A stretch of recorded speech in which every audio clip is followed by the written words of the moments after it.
तीन जो शब्द आदरणीय मिथिलेश तिवारी जी ने यहाँ रखा है, ये अपने आप में चिंता का विषय है। भारत के निर्माण के लिए, बिहार के निर्माण के लिए, भारत के निर्माण के लिए तो आदरणीय देश के यशस्वी प्रधानमंत्री आदरणीय नरेंद्र मोदी जी काम कर रहे हैं। और दो चीजों पर, दो हमारे महापुरुष यहाँ जरूर जिनकी एक तरह से जयंती मनाने का काम कर रहे हैं। इन लोगों ने जो नींव रखा है वो है सुशासन और शिक्षा और संस्कार। सरदेव पंडित मदन मोहन मालवीय जी ने बीएचयू की स्थापना के लिए, बनारस हिंदू यूनिवर्सिटी की स्थापना के लिए, जैसा बताया सभी साथियों ने, पूरे देश से लोगों का सहयोग लिया, जूता तक सहयोग में लिया, लेकिन शिक्षा को श्रेष्ठ बनाने के लिए उन्होंने सारी कुर्बानी देकर बीएचयू को स्थापित करने का काम किया। सरदार अटल बिहारी वाजपेयी जी को इस देश में जो कवि के तौर पर खड़े हुए, राजनेता के तौर पर खड़े हुए, और सुशासन, मतलब कोई सुशासन शब्द समझता नहीं था। पहले तो लोग सोचते थे मैंने जो कह दिया वही कानून है, लेकिन सरदार अटल बिहारी वाजपेयी जी तो इतने बारीकी से चीजें तय करते थे कि मंत्री की संख्या कितनी होनी चाहिए वो भी सरदार अटल बिहारी वाजपेयी जी ने तय कर दिया। नहीं तो 122 का जनमत होता था और 100 मंत्री होते थे भाइयों, बस यही समझिए। कोई कानून की व्यवस्था खड़ी नहीं थी, कोई कानून का सम्मान तक नहीं करता था, मर्यादा नहीं करता था। और वो दिन याद कीजिए जब सरदार अटल बिहारी वाजपेयी जी कहते थे आज हम पे हंस रहे हो, कल तुम पे हंसने का काम करेगा। और आज कांग्रेस पार्टी को लोग देखते होंगे जिसकी पीढ़ियां पीढ़ियां इस देश पर राज करने का काम किया, आज देश के लोग उसके तरफ हंस रहे हैं। ये इसलिए मैं कहता हूं कि ब्राह्मण कल भी श्रेष्ठ था, आज भी है और कल भी है। कई लोगों को खराब लगता है, देखिए आगे का भविष्य बताने वाला कौन होता, वही श्रेष्ठ होता है। आगे के भविष्य की चिंता करने वाला कौन होता है, वही श्रेष्ठ होता है। और जो आज को व्यवस्थित जीने वाला हो वही श्रेष्ठ है। और जिसने मांग कर चांग कर, लोग कहते हैं कि ब्राह्मण तो सब दिन भीख मांगते रहे, भीख मांग कर समाज को खड़ा करने वाला वर्ग ब्राह्मण है, ये मैं कहता हूं। इसलिए साथियों, सरदार अटल बिहारी वाजपेयी के सपने को साकार किया जा रहा।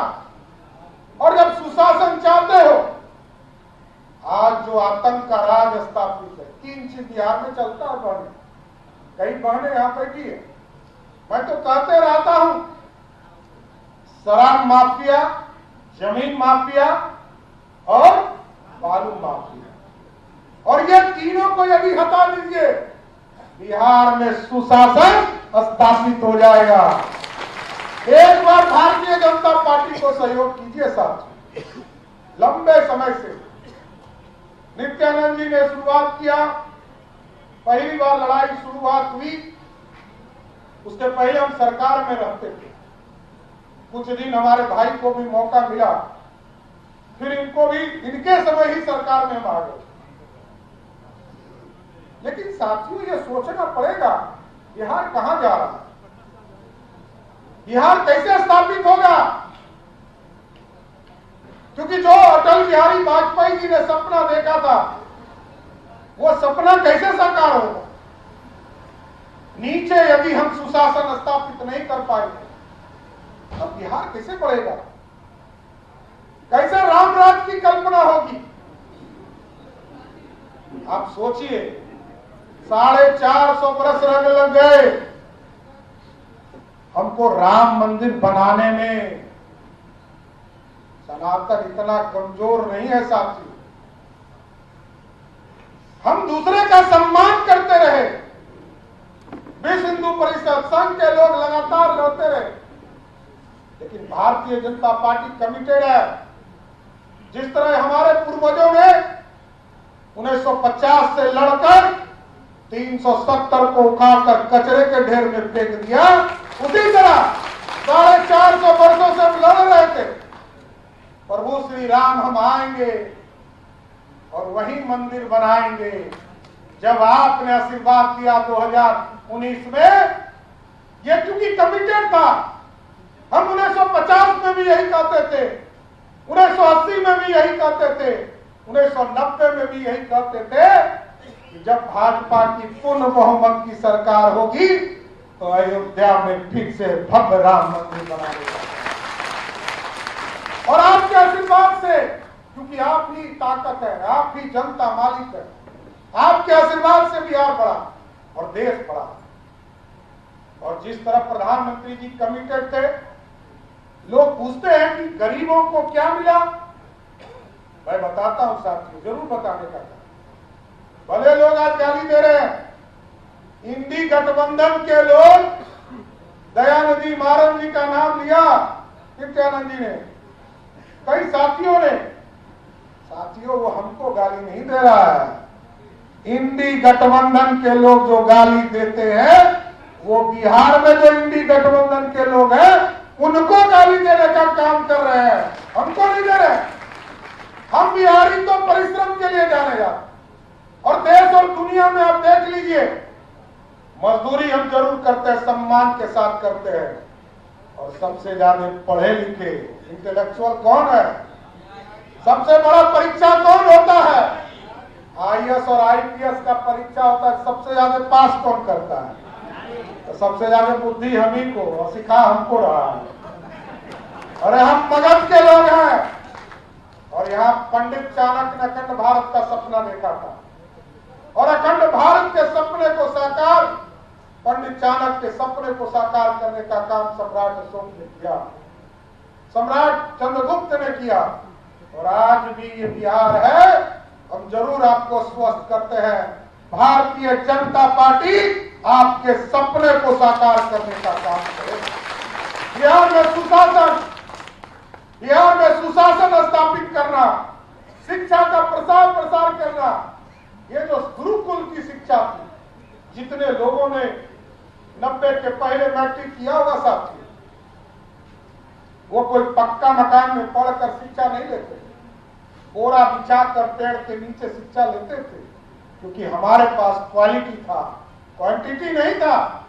शिक्षक एक गांव में हुआ करते थे और रात को कह देते थे 4 बजे सवेरे में गुजरूंगा, आपको पीछे पीछे चलकर पढ़ाई करने का काम करना है।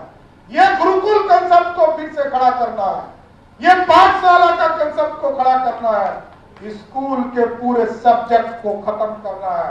तभी आपका विकास होगा, जब हम सनातन धर्म के साथ साथ इस पूरे समाज को शिक्षा से जोड़ने का काम करेंगे साथियों। इसलिए आज चेतना परिषद के माध्यम से श्रद्धेय अटल बिहारी वाजपेयी जी के, आदरणीय मालवीय जी के जयंती समारोह को जिस तरह मिथिलेश तिवारी जी और पूरी टीम ने मनाने का काम किया है, कल भी हम इस कार्यक्रम को और भी पार्टी के स्तर पर मनाने का काम करेंगे। पूरे प्रदेश में हम सुशासन दिवस के तौर पर श्रद्धेय अटल बिहारी वाजपेयी जी के कार्यक्रम को मनाने का काम, जयंती मनाने का काम करेंगे।